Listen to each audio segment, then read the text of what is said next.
And the worst part is they can't speak for themselves. No, they're like children. They have no voice. We have to be their voice. We are the stewards of these animals, and we should be speaking for them. I mean, who would think that as a vet, part of your job is going to be patching up animals that have been raped? Good Lord. Well, you don't learn that in school. They don't prepare you for that.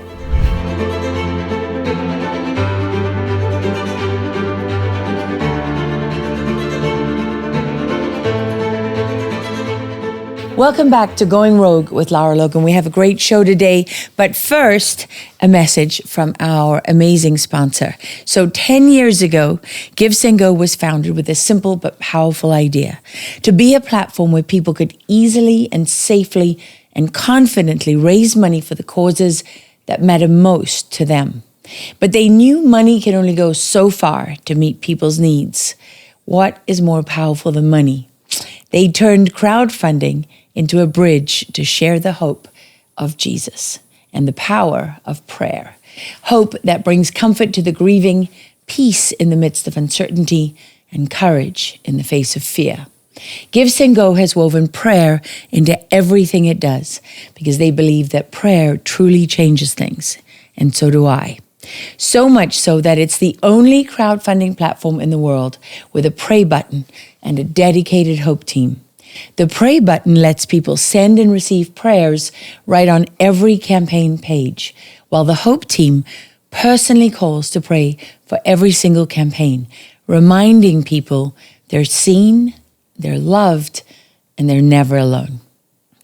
Today, GiveSendGo still stands as a symbol of faith and freedom, empowering everyday people to live out that same mission of sharing hope and stepping in to make a difference, even when you don't have money. So if you see someone in need, or you want to rally support for a cause that's close to your heart, visit GiveSendGo.com/Lara.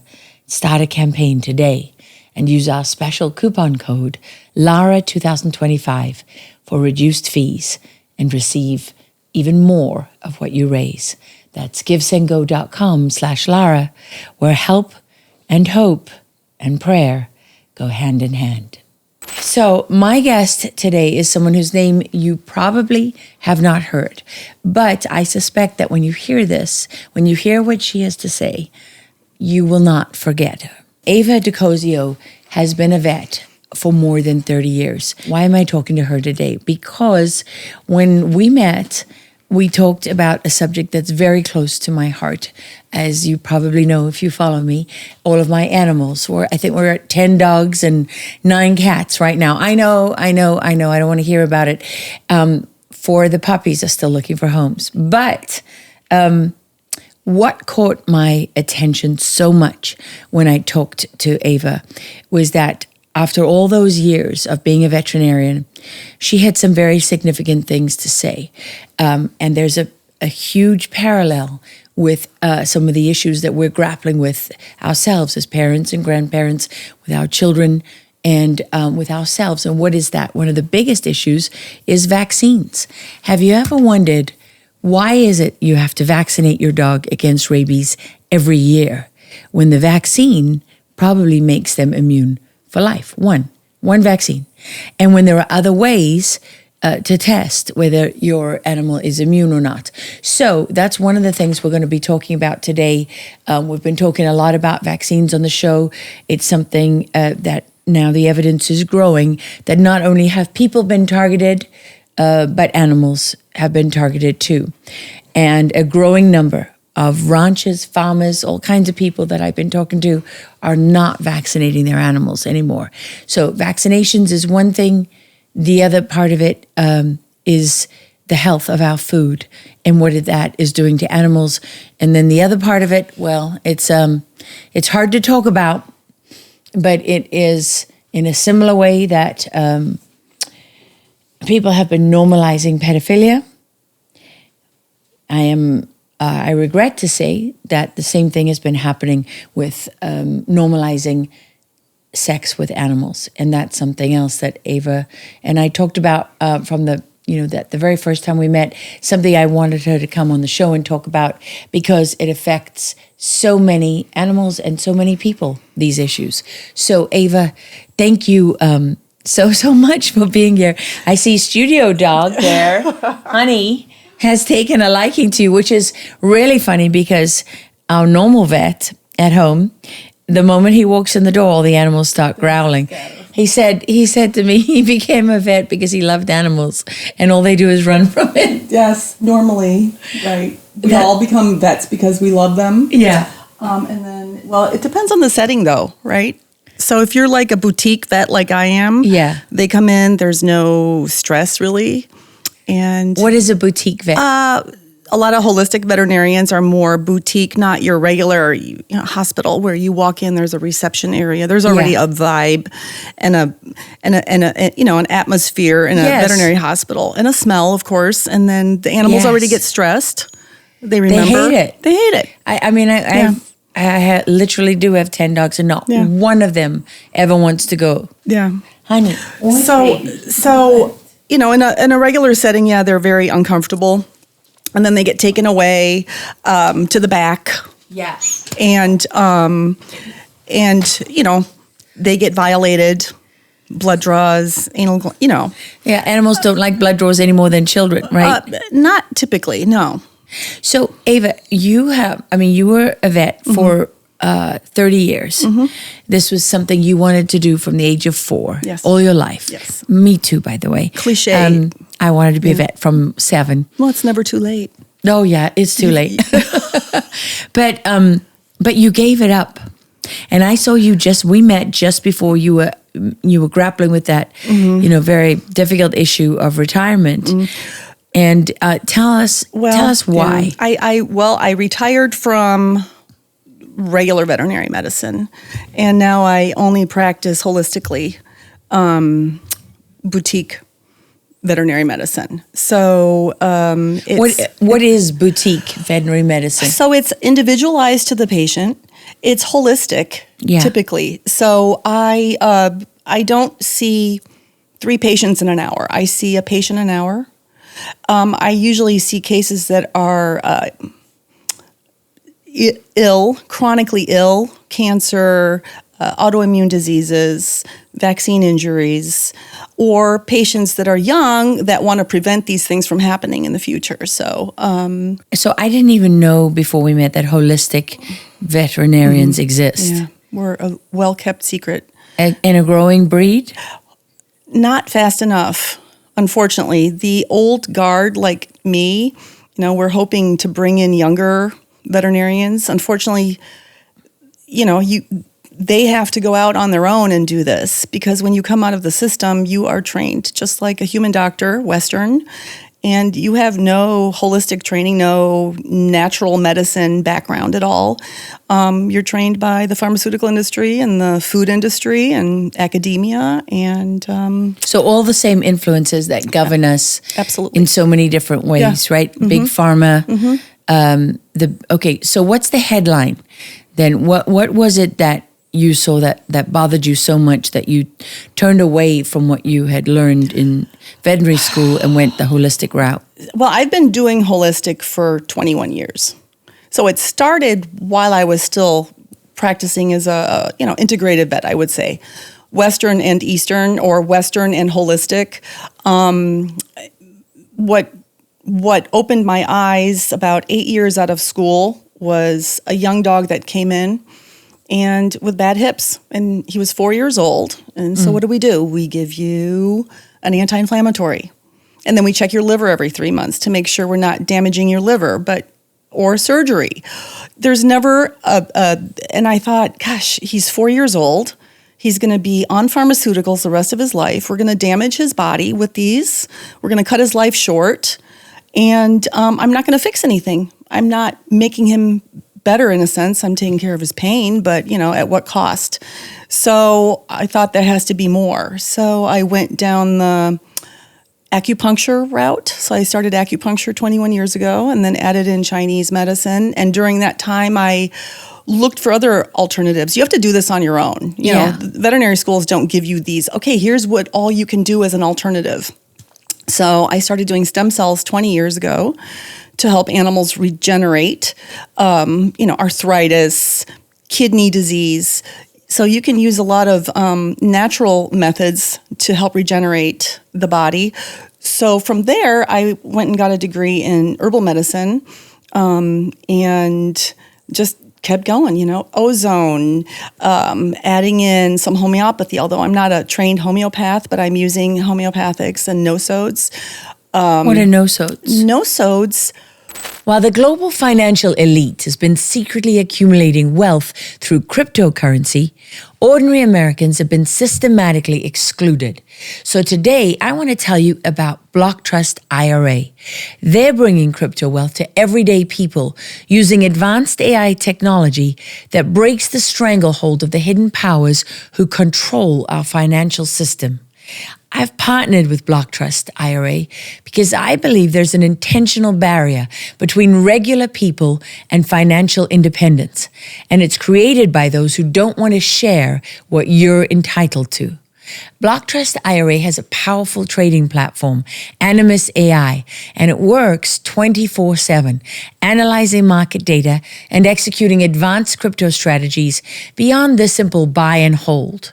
It exposes the lie that regular people like us should just sit and hold, while hedge fund elites trade with sophisticated algorithms. That's why their system was named the #1 crypto technology platform by Bitcoin Magazine, and it beat out over 1,500 global competitors. So whether you're a teacher or a truck driver or a small business owner or a retiree, and you're watching manipulated markets erode your 401k, BlockTrust IRA's Animus AI arms you with the same tools insiders use against financial tyranny. Clients are seeing over 250% returns on their investments, protected by military-grade security and up to $200 million in insurance against interference. Don't wait. Visit LaraLoganCrypto.com to join the financial revolution, fighting back against the hidden powers keeping you dependent on their failing system. For a limited time, they're offering viewers up to $2,500 in bonus crypto when you open an account. Crypto created 80,000 new millionaires just last year. Why not you? Visit LaraLoganCrypto.com. That's LaraLoganCrypto.com for financial freedom. No-sodes have been around for a long time. No-sodes are like actual micro-vaccines. No-sodes were around, I think, 800 BC. The Chinese used smallpox, infected sputum, and inhaled it to vaccinate themselves against smallpox. So no-sodes are basically a micro-vaccine. It's a micro-dose of an actual disease that you take to treat and also to prevent certain diseases. So they've been around. It was around in the 17 or 1800s. A veterinarian used distemper, dogs with distemper, and used their sputum to, and gave it, basically gave it back to dogs in a diluted form to, prevent them from getting the disease. It's been used, and I mean, there's literature on it too. It's just a very well-kept secret. It's homeopathy. Which, a lot of people think is quackery, which it's not. It's been around for, 250 years, homeopathy. Wow. Yeah. And so using the actual, it's like I said, like a vaccine, right? You take the disease, right, attenuate it, and give it back to... Isn't that what vaccines do too? Except, yes, kind of like that, but of course there's other stuff in there. There's all the other stuff in it, and then it needs live tissue in there in order to activate. And sometimes they'll actually inject you with a virus, like the canary pox virus is used as a vector to carry the DNA of the viral particles. So you're injecting viruses. Yes. So no-sodes, even during early stages of AIDS, they used no-sodes in patients that were not on the, was it AZT yet? Yes. And they used no-sodes to treat these AIDS patients, and their white blood cell counts came up. Yes, which made their bodies stronger and able to fight it. Yeah. So then they gave them AZT to kill them. Right. Exactly. Because they admitted later it was killing them. So it's an immunostimulant. It stimulates your immune system to fight off the disease. Right. Naturally. Okay, so but what was the other evidence you saw of what you think is related to vaccines? So, I remember when we were doing 3 vaccines on puppies. It was, when I came out of school, it was like, you do a series of 3. Shortly after I graduated, all of a sudden, it was like, no, we have to do a series of 4 vaccines. It's better for the immune system. So we did that. I was seeing a lot, and we already knew then there were vaccine reactions, adverse events, and back then we reported them. And also we knew, and people my generation will remember, don't split, you should split vaccines on little white dogs. They're hypersensitive. They tend to have vaccine reactions, Cocker Spaniels and autoimmune diseases. We knew this 30 years ago. So you never vaccinate a dog that is sick. You never vaccinate a dog that has an infection. You shouldn't vaccinate a dog with an ear infection or with a skin infection. All that went away. It's like common, that's immunology 101, right? When you're sick, you should not receive a vaccine. But yet, it's widely practiced. Oh, I'm here right now. Well, he has got an ear infection, but he's due for his vaccine, so let's just do it all. Yeah. It's going to create the perfect storm in about 4 weeks, and not just one vaccine. We're using, little dogs like Honey, getting 4 vaccines all at once. Honey? I know, it's terrible. Poor Honey. Sorry, baby. Things have changed over the last 30 years that I saw. And I think COVID, like Dr. Tenpenny said, was a gift because it opened a lot of people's eyes. And then, even though I was still vaccinating as a regular vet, I was splitting vaccines. For the last 30 years, I've been splitting vaccines. I always thought that it's way too much to put into a little body, or not giving too many vaccines, obviously. But COVID changed my opinion of a lot of stuff, too. So, you start questioning things. Yes. What they've been teaching us and feeding us in school. And I think it's just getting worse. Right now, somewhere in Nigeria, there's a Christian family being persecuted. Those who are not killed are often forced to flee their homes. At Equipping the Persecuted, they're committed to reaching every affected area and help heal the deep physical and emotional wounds that have been inflicted upon them. But they can't help them without your support. So please visit equippingthepersecuted.org and donate today. Sign up for just $35 a month. It's a little over $1 a day, and you'll help rescue Christians who are suffering and provide security, medical care, food, shelter, and love. The situation is urgent, so I'm asking you to join in the next 10 minutes. It's a life of fear and danger for these Christians, but for just over $1 a day, you can change everything. Go online to equippingthepersecuted.org and make a difference in the life of a persecuted Christian. That's www.equippingthepersecuted.org. So what are the effects of the vaccines? What are the things you observed clinically that made you concerned? Immediate vaccine reactions are usually, it can be anaphylaxis, can be hives, swelling, vomiting, diarrhea.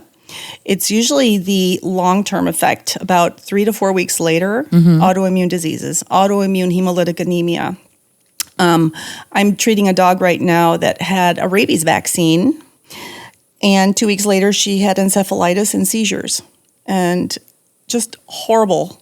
She was on steroids for 4 months on high doses, and the owner thought she was going to have to euthanize her. So we're supporting her with alternative medicine, and we've weaned her off steroids. And I know. So it's not a coincidence. I mean, anything ranging from local reactions to severe autoimmune.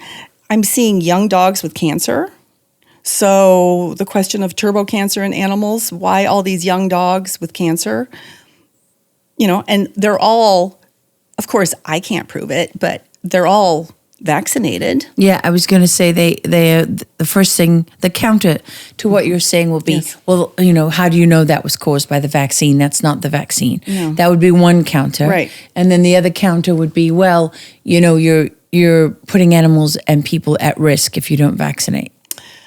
Yeah, I don't know that the incidence of rabies is that high, And then again, lifestyle. What lifestyle is your dog leading? Is this a 3-pound Yorkie that never leaves the house? Right. How is this dog gonna, be a risk to anyone? Well, I guess if somebody has kids and they're running and the kid gets bitten, I don't know. Well, if the dog bites a child, even if the dog's had no exposure to rabies and is an indoor dog only, and there's no way, the state gets involved. Yeah. Well, in Texas, you have to quarantine your dog, which after 2 weeks they know there's no rabies. But and then if you're not up to date on your vaccinations, which I love because all of our dogs have been vaccinated repeatedly except the puppies. And now I'm having people say, we want puppies, but not if they've been vaccinated. And other people are saying, I spoke to ranchers over the weekend in the last few days, and they're all saying they don't vaccinate their cattle anymore, and their goats and their sheep and everything. And they say that their animals have never been healthier. Yeah. Well, and you can create natural immunity in all of them, right? Right. So you can create natural immunity with the nosodes. So you don't have to just use nosodes to treat them, but you can create natural immunity for rabies, for example. Yes. An easy way, easy, of course people are going to probably dispute this, but you can use rabies nosodes and then take your dog. You can't give nosodes and keep your dog in a bubble or your cat, right? So if your dog is not going to go out and be exposed to other dogs, you're not going to create immunity. You have to have that exposure to the vaccinated or, dog parks, whatever. So you can actually... And I've seen it. I've seen positive titers in dogs that are completely unvaccinated and have only taken nosodes. I see. So, and what do you mean by a titer? That's like a marker in the blood. Yes, it's antibodies to parvo or distemper or rabies. And that will tell you that the dog or the animal is immune, right? Is protected. Yeah. And can you get that after one, like if your animal's had one rabies vaccine, is that enough? Oftentimes, yes. But nobody will recognize that. It's not recognized by the state or by the government as a valid form of coverage, right? So they still want to see the vaccine. Even if you have titers that are positive and say you have enough immunity, they won't recognize it. So there's some people working on changing, that's state by state, by the way, too. Yeah, and is that a money thing? Oh, I'm sure. And a liability thing, right? I think it's a money thing. I think it's my personal opinion is that it's the vaccine lobby, telling legislators, no, we need to have annual or whatever every 3 years. Is it annual in Texas? I think so, yeah. Well, it's every 3 years in Tennessee. So whatever the rule is, repeatedly vaccinating your animal for something they're probably already immune to is pointless. Yes. And how much money do vets make out of this? On vaccines? Mm-hmm. Well, it's definitely going to generate income. It's, getting them in every year for the vaccines. I mean, is it like pediatric vaccines where it makes up, people say between 50 and 70, as much as 70% of a pediatrician's revenue comes from the vaccine schedule? I'm not, I don't know how much it's not, but it is a good revenue stream. It's a sizable income. Yeah. Yeah.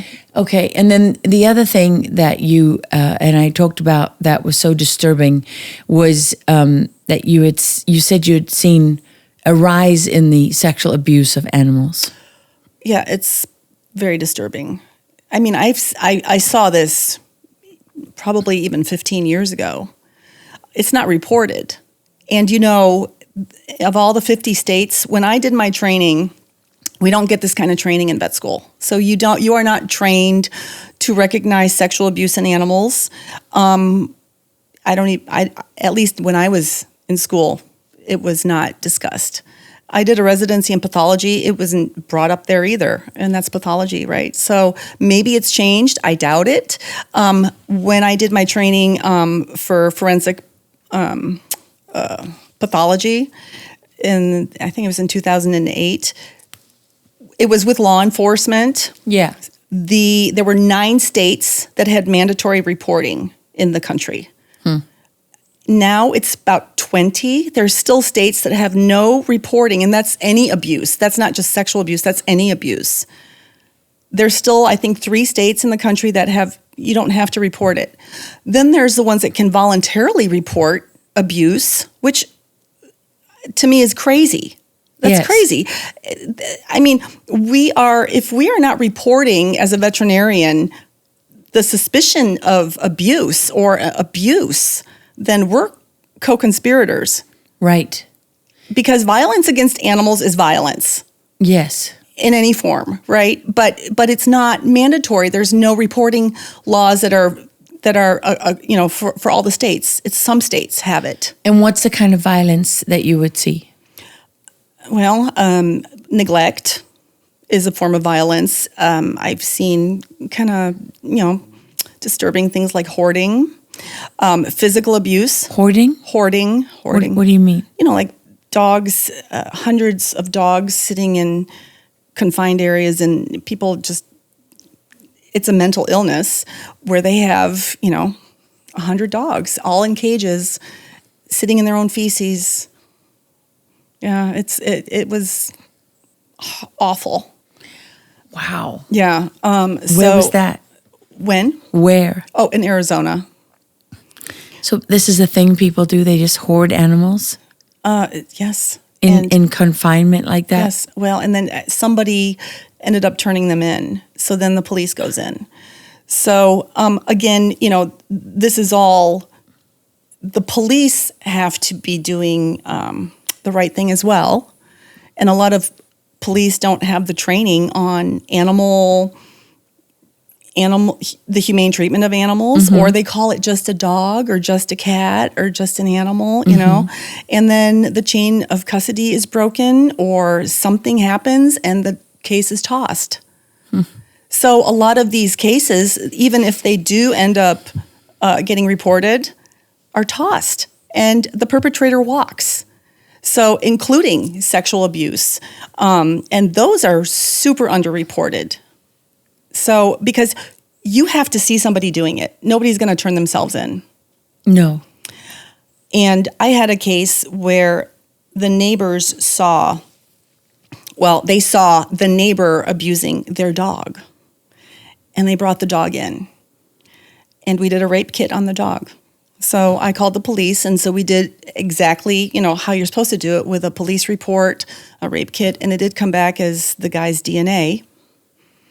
It's very disturbing. Which is basically human semen. Yes.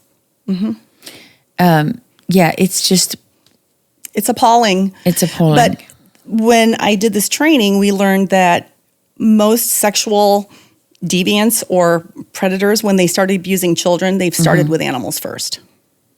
So it's probably worse than we know because it's not reported. You don't get the reports, or it's, swept under the rug. Yes. Or maybe vets see it, don't recognize it, because you have to look for certain areas of trauma, right? It's not, a dog comes in that's painful. Well, the owner's not going to say, yeah, this is what I did. No. Good Lord, no. Right? So they're not going to admit to that. But it's I think it's become the morals in our country are just hit rock bottom, I think. It's become acceptable to a certain degree. I mean, look at a movie like what's her name just did, the blonde Nicole Kidman. Yes. Where she's fantasizing about a dog while she's doing this BDSM stuff. I mean, we're normalizing it, right? Or it's acceptable. I have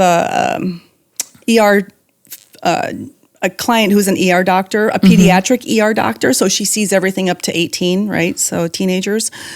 And we were just comparing notes one day, and she said, "Yeah, well, a teenager come in who was bit in the penis by the dog. And I said, what? And she said, yeah, he was encouraging the dog to lick him, but the dog bit him. Wow, he deserved it. Yes, he deserved it, but he didn't bite it off. But this should be reported. Yes, he's a minor. Yeah. Where's it going to go? Cares? Where's it going to go, you know? Yeah, if you're doing that, it's a child. Yeah. Yeah, exactly. Where is it going to go? Where's it going to go? Good Lord. It's and it was in Tennessee, so no reporting, no mandatory reporting. I mean, I don't know if physicians have to report that stuff, but veterinarians in Tennessee do not have to report. They can volunteer to report it. Do you struggle with tingling, numbness, or painful sensations in your hands or feet? There's new research showing that a tiny seed may hold the key to lasting relief. Backed by 33 years of clinical studies, doctors have found this seed helps restore healthy nerve function, relieving pain, numbness, and tingling, while also supporting balanced blood sugar levels. For years, this natural breakthrough was buried by Big Pharma, hidden away to protect their profits. But now a maverick doctor has rediscovered its power, and he's making it available to the public. Imagine what it would feel like to finally walk without pain, sleep without burning or tingling in your feet, and get back the comfort you thought you'd lost. To see exactly how this works, just scan the QR code on your screen or go to myprimal.life/Lara. Don't wait. Find out how this tiny seed could help switch off nerve pain starting today. They can volunteer. They can volunteer to report. They don't have to report that. No, there's only 20 states that require mandatory reporting. Like what? Yes. That's insanity. Yes. So how do you know if a dog has been sexually abused? Well, if someone didn't witness it, what are the signs that you look for as a veterinarian? Well, you would, if somebody brings in a dog that's acting painful or acting abnormal, you would see bruising on the inside of the legs. You may see injuries around the vulva, around the anus, because they do use the anus too. Strictures in the anus. What is a stricture? Like narrowing and scar tissue inside the anus from repeated trauma. A friend of mine was a prosecutor, and she, these people like to film themselves, and I think that's how maybe we're catching more people. But for some reason, these perverts like to film themselves, I think. She said they had a case where there was a rape stand, and the guy was filming himself raping his Rottweiler. What is a rape stand? It is it's a contraption where they tie the dog up so the dog can't get away. And then he abused the dog. Yeah. Raped the dog. Raped the dog, yes. A Rottweiler. Mm-hmm. How does that dog not like savagely, when it's released from that, savage that person? I don't know. I'm probably wearing a muzzle. I'm sure the dog. So she prosecuted that case. I don't think he got much time either. Oh. So, and that's the thing. You get a slap on the wrist. Well, it's interesting that now, pedophiles, there's a political, ideological movement that has renamed pedophiles minor attracted persons or MAPs. Mm-hmm. And it's this sort of this ideology that pushes the idea that, just because you're born with having a sexual thing for children doesn't make you a bad person. Mm-hmm. And you're not a pedophile unless you commit an act. And it's kind of like zoophilia, right, is the term that they use for someone who has perhaps a sexual attraction to animals. But bestiality is distinct as people who have sex.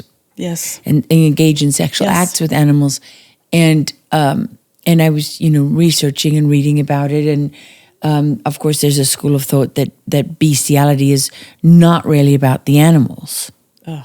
It's about something else, I guess, like the same way that rape is often about power and domination and political goals, right? Destroying the genealogy of or the blood of a race, right? Yeah. Eliminating tribes and sects and, people, right? Eliminating nationalities, so that you're not purely, saw this in multiple countries where I worked as a journalist over the years in war. So what rape is a weapon of war. Even the Nazis had sex slaves, nobody likes to talk about that because, of course, it doesn't fit with the narrative. Because if the whole war was fought on the basis that these are Aryans, right, the Aryan race, and why would you defile the Aryan race with the body, right, and blood of a Jewish woman? Yeah. But actually the Nazis did have sex slaves that would keep them in houses, and when they were losing the war, if they were forced to withdraw and give up territory, they would murder all the women before they left. So it's one of the ways they would find these houses. I know this from a French Catholic priest that I worked with at 60 Minutes. We did 2 stories together, which is very unusual. At 60 Minutes, you really have to be in another league, to make it on there twice. One of the things he had done was to study the Second World War and go door to door to door in these villages across Eastern Europe, interviewing firsthand eyewitnesses who were kids at the time, but were, and so he did this for, 18, 20 years. I think he's still doing it. What's his name? Thousands of interviews, over 6,000, I think. Father Patrick Desbois. Huh. He has an organization, Yahad in Unum, which means together as one. Okay. And just interesting, the policy in Eastern Europe was different to everywhere else, and so these are acts that people have done throughout history, but you just wonder when it comes to animals. I've talked to a number of different people who see similarities in the ideology, sort of this giving it a scientific kind of name, looking for a sort of scientific explanation for something that's basically depraved. It is just, it's demonic. It's just so, it's so disturbing and so awful, I can't even, when I saw animals, it just really, I know you've seen and experienced horrible things too, so it just shatters you. It shatters you. So how did you handle it? When you look at someone and they've been abusing, or someone in the family in the house has been abusing that animal, how do you deal with that? Well, I haven't had that since I'm doing the holistic stuff now, the last years in Tennessee, thankfully. Well, it's hard. I'm angry. I had no problem reporting people. Did you ask them questions? Uh-huh. To try to figure out? I had no problem. And I was able to, in Arizona, and I think all 50 states give you, I forget what it's called. It's something that protects you. You have the suspicion. You're protected from liability. I see. If it's not true. If it's not true. But I didn't have a problem reporting them because I could tell. And the police then, investigated. Did it go anywhere? Did the chain of custody get dropped? It was just an animal. And the worst part is they can't speak for themselves. No, they're like children. They have no voice. We have to be their voice. We are the stewards of these animals, and we should be speaking for them. So it's when you would see abuse, it's hard. I've never seen children, so that I think is probably even worse. But it's hard. It's hard to sleep when you've seen it, knowing what people are able to do. Who would think that as a vet, part of your job is going to be patching up animals that have been raped? Good Lord. Well, you don't learn that in school. They don't prepare you for that. And and who knows how many vets miss that that's what actually happened. Yes. And I don't think we see, a lot of them are not taken to the vet. Well, I was going to say is, why does someone who's abusing their animal bring them in They don't. to the vet? Just like the ones who do the dog fighting, those dogs, unless there's a raid and the dogs are taken, you're not going to see dogs. Maybe sometimes. I had a few where I had suspected it was dog fighting, and they were just valuable dogs that were injured. Yeah. But the dog fighting, this whole, remember Michael Vick and all that? Those dogs don't make it to a vet. They just kill them. Oh. They just shoot them, or, it's just disgusting. So there's also ritual abuse of animals, not just sexual, but also, the satanic ritual abuse of animals, the torturing of animals. Usually you don't get those until they're dead. But you can see what happened to them. Yeah. So what kind of things? I think, I saw some cats that were maybe physically abused, but of course the owners brought them in, so we don't know who may have done it. But maybe in pathologists may see more of that. And when I was doing this course, it was, like I said, it was law enforcement and veterinarians, because they should be working together. And law enforcement need that training. And there's some police departments that have specific animal officers that go, like I think DeKalb County had it. So there's some police departments that are advanced like that actually have specific animal cruelty and animal crimes departments, but the smaller police departments don't. So that's one thing that you're interested in, is you think they should be training? Oh, yes. And I encouraged, when we were in Arizona after that course, local agencies to train their officers, or have their officers send their specific officers to training, but they didn't have money. There's no money for it. No. There's no money for it. It's not a priority anywhere. It's not a priority. But how widespread is it? The abuse? Yeah. Oh, it's all over. It's all over. I mean, here's another thing, and this is not, like ritual abuse, but I had a client come the other day who had a hunting dog they sent to the trainer, and she said the trainer neutered him, and I'm like, is he a vet? And she said, no. And I said, what? How did he neuter him? Well, you wouldn't approve. And I'm like, no, I don't approve. I wouldn't approve. How did he neuter him? I think he put rubber bands around his testicles. Because I'm like, how do you neuter a dog? She said it was old school. And so this is, happening in How painful is that? Horrible.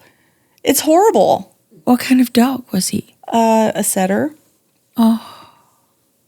A big dog, a beautiful dog. And so the trainer decided to just strangulate the testicles.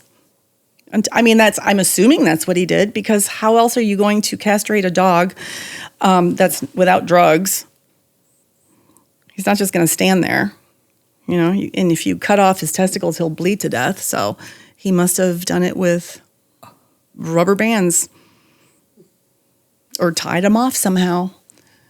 Were they still there? No, they were gone. It's amazing. It is amazing. It is amazing that somebody can do that.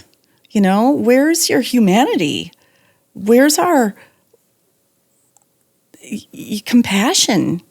They're sentient. I mean, they're so connected to us, right? They feel our emotions and take on our afflictions. I've seen that for 30 years, where dogs take on exactly what the owner has. Exactly, like even weird stuff, weird anemias, where the owner has that anemia and the dog develops the same anemia. So how do you explain that? But what we're doing to these animals, we're still, there's a long way to go. Well, the other part of what you do is related to the food. How bad is the food that we're giving our pets? It depends on what you're feeding, but it's pretty bad. So I've seen this, since I started practicing. When I was a student, we went to Italy, and we went to Assisi, and it was fantastic. And we were looking at examining dogs there, and they were all healthy, and even the old dogs, nobody was fat, nobody had bad teeth. Everybody was in great shape. And I said to them, because this is 30 years ago or more. And back then we already had American dogs were fat with diabetes and hypothyroidism and bad teeth and all the things. And I said, what are you feeding them? And they said, whatever we eat, they eat. And I said, oh, that's a sin. Mm-hmm. We're told that that's the worst thing you could do is feed your dog off the table, right? Yes. Scraps. Well, what were we doing for 10,000 years until the dog food industry evolved? They were eating scraps.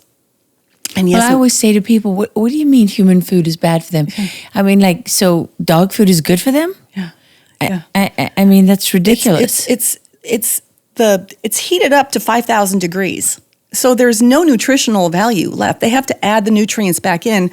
But remember, they put pretty pictures on the bags, and it's not good cuts of meat that are in there. It's the crap at the slaughterhouse that we can't eat. So this is cows that have been treated with antibiotics or pentobarbital's in their food because they've been euthanized, or it's claws, udders, whatever. My goodness. Yeah, and glyphosate's in the food. I mean, there's toxins in there.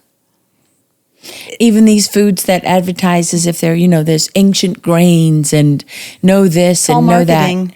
You can call a food organic. Yeah. If you put organic salt in it, organic sea salt. Yeah. You could put roadkill in it and call it organic. So it's a big, scam. Wow. And it's worth how much? Oh, who knows? It's 60 billion. I don't know. So the pet food industry, the veterinary industry, it's an industry, right?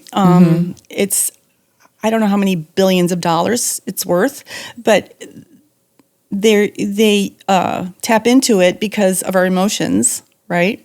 Mars, candy bars, they have more stock in the veterinary or animal industry than in the candy bar industry. Wow. So they're producing a lot of the dog food? They produce some of the dog food. Royal Canin belongs to them.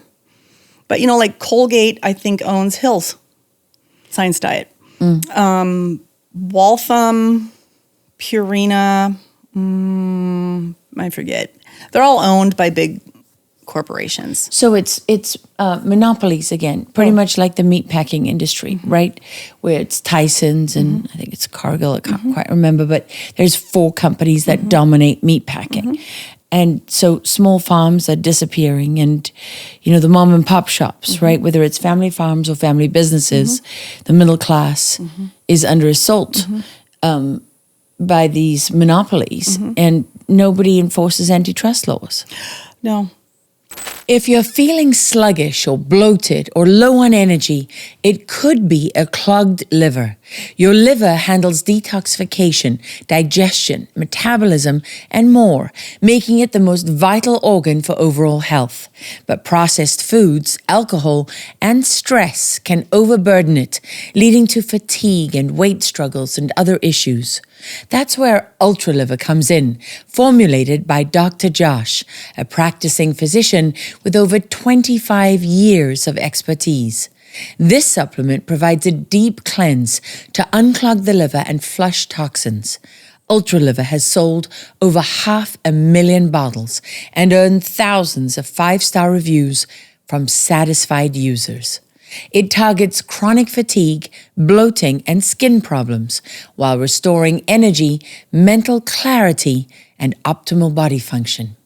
Unlike generic supplements, UltraLiver is backed by decades of medical experience to deliver real results. Ready to claim, ready to reclaim your energy and your health. Visit tryultraliver.com/Lara now. Dr. Josh is running a limited time sale with up to 50% off, available only through this link in the description below. Click it today. veterinarians are disappearing, small, privately owned veterinarians, right? We're a total minority so I worked for a large corporation when I graduated because I had a child. So it was easy. It was easy to just, do my banker's hours and go home to my child. But, now you're almost enslaved because you come out of vet school with $300,000-$400,000 in debt. So that's a mortgage. Yeah. You can't afford, you have no training in how to run a business or how to open it. You have no experience. No. What are you going to do? You're going to go work for somebody. Yeah, and you have a mortgage, but you don't have a house. Right. Exactly. Right. You have a car payment and you have a student loan to pay off. You don't have a house. And, I don't know what vets are starting these days, probably around 85 to 90, maybe 100. I don't know. Not much. When I started, it was $45,000 a year, so we weren't making a lot of money. And that's a long time to be in school. Yeah. So you go work for somebody. And most of them are corporations.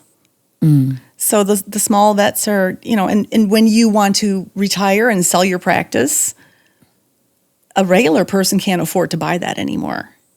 So people end up having to sell it to a corporation. There are some, a friend of mine in Colorado, she actually, I think her thing went viral on Twitter or TikTok. She knows somebody in Colorado that wasn't going to sell to a corporation. She took less money to sell to an individual veterinarian, and that veterinarian turned it around and flipped it and made, unethical.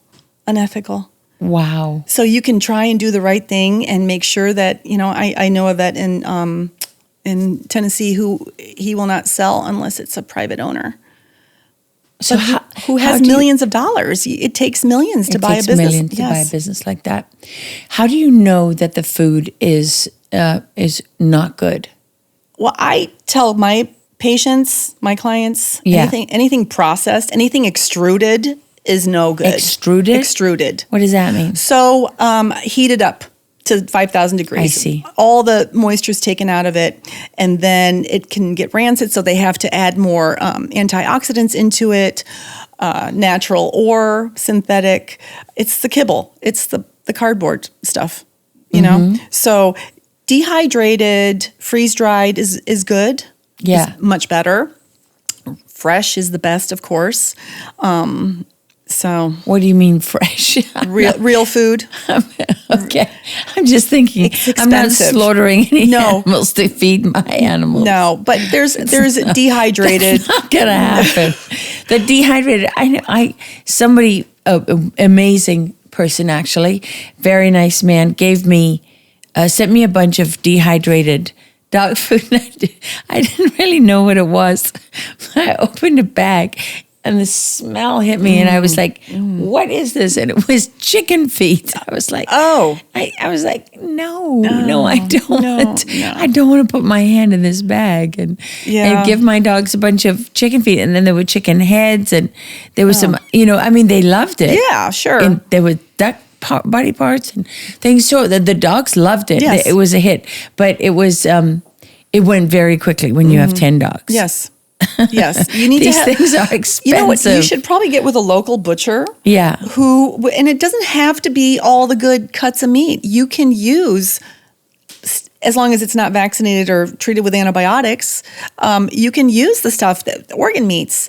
You can use. Wow. Yeah, you can feed them stuff that you wouldn't eat. It's okay. Really? Yeah. Yeah, but then I have to be the one to do it. Oh. Right? I got to pull out livers and gross. I know I sound like a spoiled brat right now and a big city girl, and I really. It's not for everyone. No.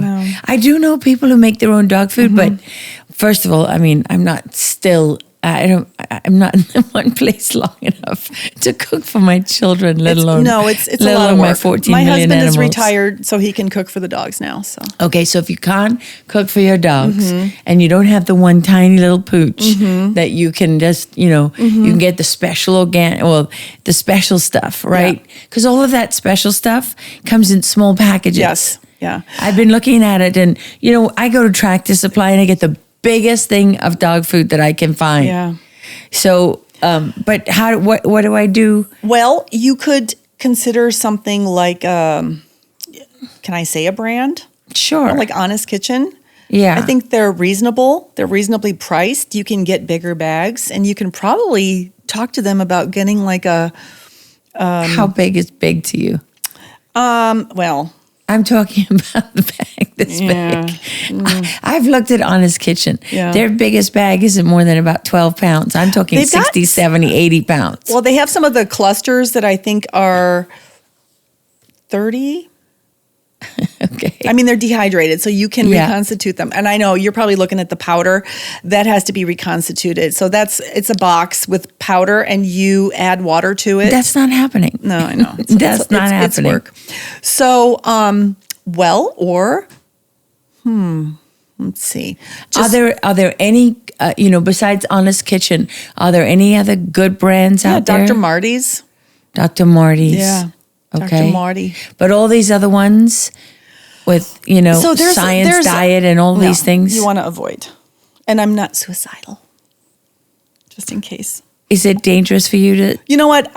It's almost 20 years ago when I was feuding with Science Diet and I was working in the regular veterinary hospital, because I was like, this is, how is this good? We should be feeding real fresh food. And, their argument is it's not tested, salmonella, you don't know that it's complete and balanced. That's always the argument, right? This has been tested and researched and blah, blah, blah. And I remember the Science Diet rep saying to me, what do you know about food? You're a veterinarian.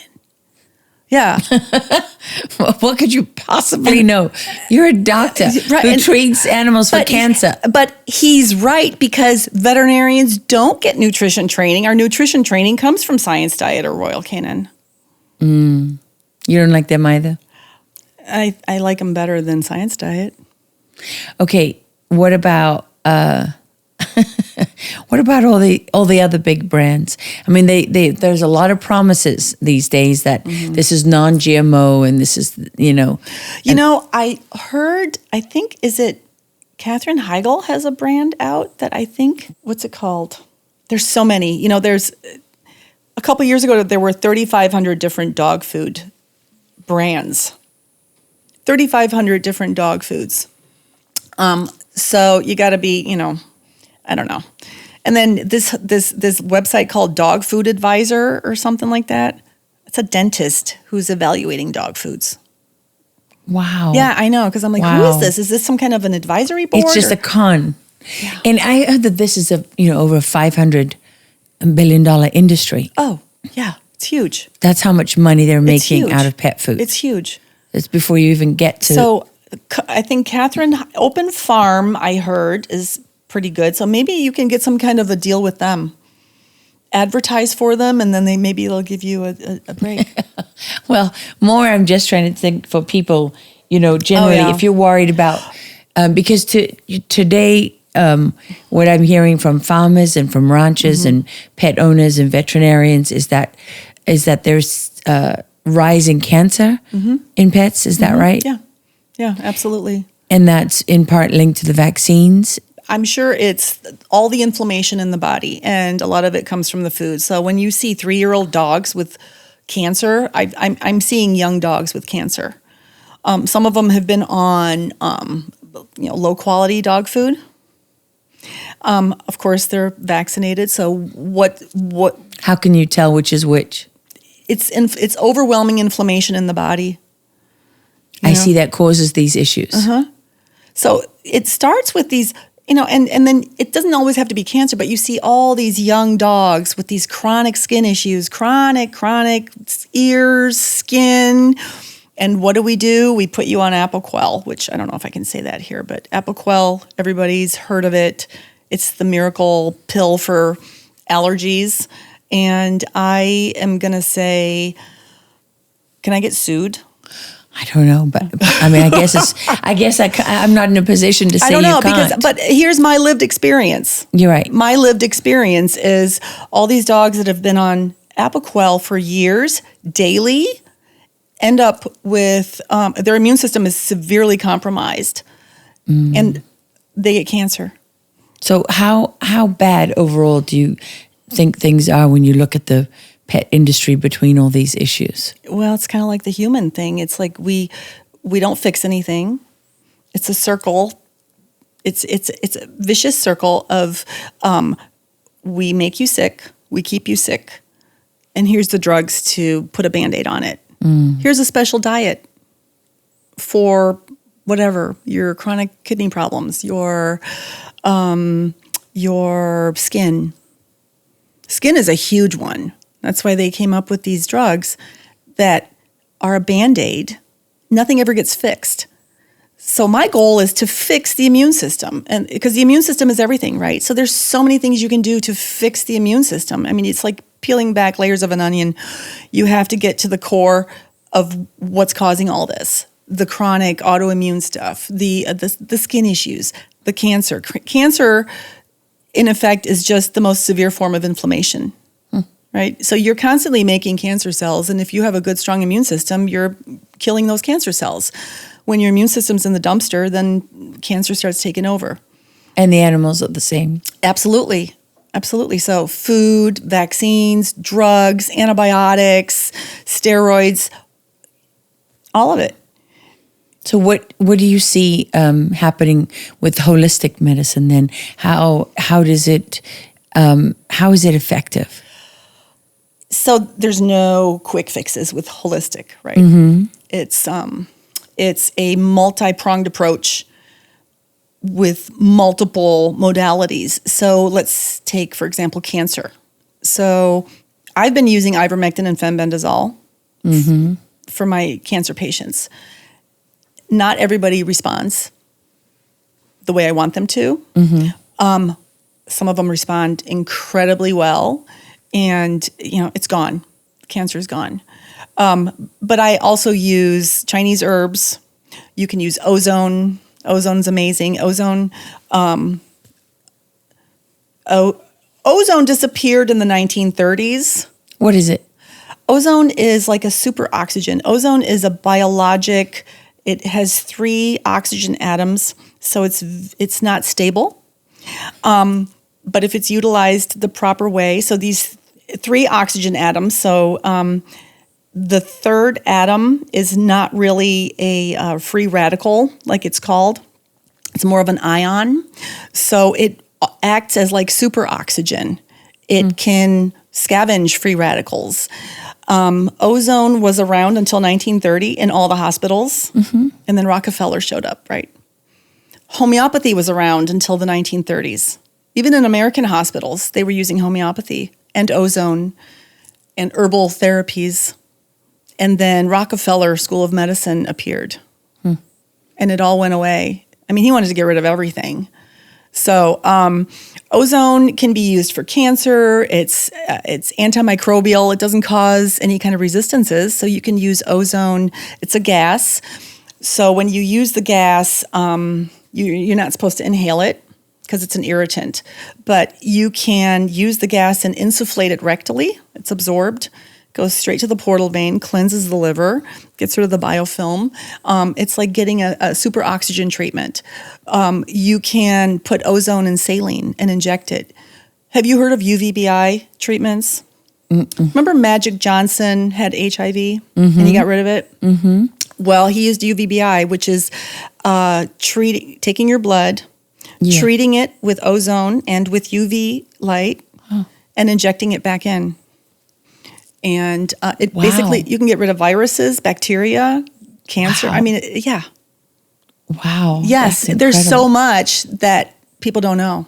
Is it super expensive? No. Really? No, no, it's not. Compared to chemo and all the, Well, who can afford to put their dog on chemo?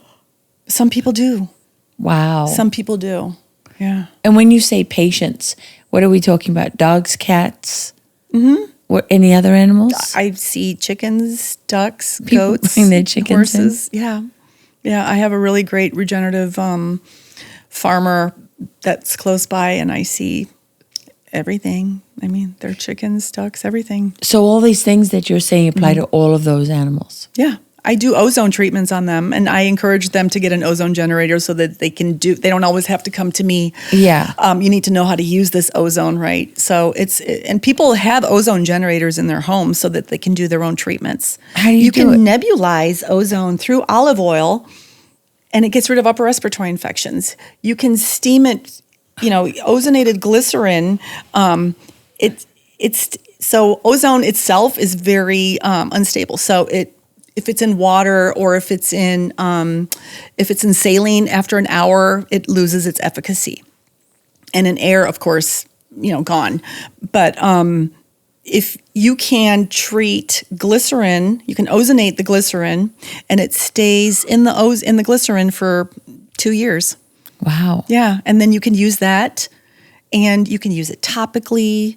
You can inject it. You can use it for arthritis. Yeah, inject it into cancers, into tumors. And you've seen that work? Mm-hmm. Yes. Often or just occasionally? Often. Mm-hmm. And are those only on early cancers?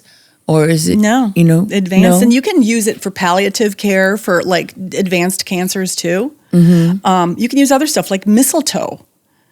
Mistletoe has, that's been around since 1920. It's another cancer treatment, and you use it as an adjunct. Microbiome replacement therapy, fecal transplants. Yes, I've heard of those. Yeah. Sounds pretty disgusting. Well, yeah, I mean... But I guess if it's going to save your life, you don't care. It helps people with Alzheimer's. There's a gut-brain... Fecal treatments? Yes. Well, you can take it... So humans can either get it as an enema, or you can take it in capsule form. And it's in this thick gel cap that doesn't dissolve until it reaches your intestines. I know. I tried to convince my mom to do it, and she wouldn't. She wouldn't take a cap. She had Alzheimer's. Is it a cap poop? It's a capsule full of poop, yeah. Yeah, no. I don't want to take it, but, I had cancer at 41, and I guess if you had offered me a pill full of poop at the time, I would have taken anything. Yes, or you could do it rectally, through an enema. That sounds so much better. Have a drink and then have your enema. Why didn't I think of that? Well, how many holistic vets are there around? I mean, how difficult is it for people to find one? So you can go to the website. It's ahvma.org. Yeah. And search for somebody near you. I think there's one in Austin, around here. In Nashville, there's like 2, maybe, or 3 that are registered. So holistic isn't just, doing all the things I do. You can be just, acupuncture and Chinese herbs is great. They are also probably listed. So there's more of them, but there's not enough of us. Wow. There's not enough. And do you have a website or anything like that where people can learn about these things? Yeah. Mm-hmm. What is it? It's just my name, drdecozio.com. drdecozio.com. Mm-hmm. What do we do about this? What do you think is the most urgent aspect of what you're looking at? All of it, really, the food and the drugs. But it's just like with humans, right? The pharmaceutical industry, it just makes so much money. Academia, how do you overhaul academia? Because a lot of this is coming out of academia. Of course, because who's financing colleges? Mm-hmm. And who's funding these studies? And then you get grants and you get scholarships or stipends, So you get rewarded if you go along with the system. Yeah. Yes, that sounds familiar. Yes. Same in journalism. Yeah. Same in, medicine for doctors today, right? Yeah. Same for people in law firms. Yeah. Don't prosecute the cases, that challenge the narrative, Right. No, let those people suffer. Yeah. And again, COVID was a really big eye-opener for me because I was questioning, I was working for a corporation and I sent them pictures of the box that said, this does not, the masks, where it says, this does not prevent transmission of, and I'm like, hey, you're making us wear these. It doesn't work. Shut up. Yeah. Don't ask. Or, remember when Trump said hydroxychloroquine and coronavirus? So I thought, well, FIP in cats, right? That's it's just like COVID. It forms antibody complexes, antigen antibody complexes and causes the clots, and it can cause effusions. So FIP in cats, coronavirus, just like COVID. To me, I was like making that connection, like, wait, if hydroxychloroquine works for people, why wouldn't it work for cats with FIP, which is fatal? And so I emailed them, the medical director, and I'm like, hey, what? Oh my God. Don't even, why would you, this is stupid and quackery. Don't even. Wow. Yes. Wow. I mean, aren't you curious? Don't you want to know? Who cares who said it? I mean, aren't you, aren't you curious to know? And by the way, everyone related to the veterinary community knew that ivermectin was safe and effective. Yes. And in humans too, because my father-in-law's a vet, and my husband and his siblings were raised on ivermectin, Yeah. So I know. It's been around for so many years. They knew a long time ago that it was safe. Yes. And we've been giving it to animals before we had all this fancy stuff. Yeah. The flea and tick oral stuff for mites, etc. We were using ivermectin orally in low doses for 45 days straight. Yeah. Yeah. Because we didn't have the other stuff. So we were using ivermectin to treat Demodex. What's that? It's a mite. It's a skin mite. Have you seen these mange? Oh. Not scabies. You can treat scabies too, but mange. Wow. Yeah. Okay, well, with all my animals, I have a million questions for you. I could keep you here forever, but we'll go and have a glass of wine and talk about it. I'll take you on an animal tour. Okay, I love that. Yeah, we're going on an animal tour. Okay. I'm sorry to say, but you will not be joining us. This is a private tour. Thank you so much for watching Going Rogue with Lara Logan. You can go to Dr. DeCozio. Right? That's DAKOZIO? No, it's DRDECOZIO. DeCozio. I did that so well. It's all good. DECOZIO. Oh, I only had one letter. Well, DEC, not DAK. Yeah, it's okay. Okay, besides that, I was right on there. Okay, DrDeCozio.com, and you can look this up. I would just say it's been eye-opening for me. Most of us were hurtling around trying to survive and raise our kids and then deal with everything that's going on in the country. And, we don't really, it's hard to stop and think about what are the implications for all those among us who have no voice. Well, our pets, our animals have no voice, and so we have to be their voice. And I thank you for being their voice. Thank you. Thank you so much for coming all the way out here to fly over country. It was great. It's not so bad, right? No, it's really nice. Look, everybody should try it. I recommend it. Fredericksburg, Texas. Come and visit. Thank you for being bold enough, as always, to go rogue. Like, share, subscribe, and and go to the website. Support us if you can.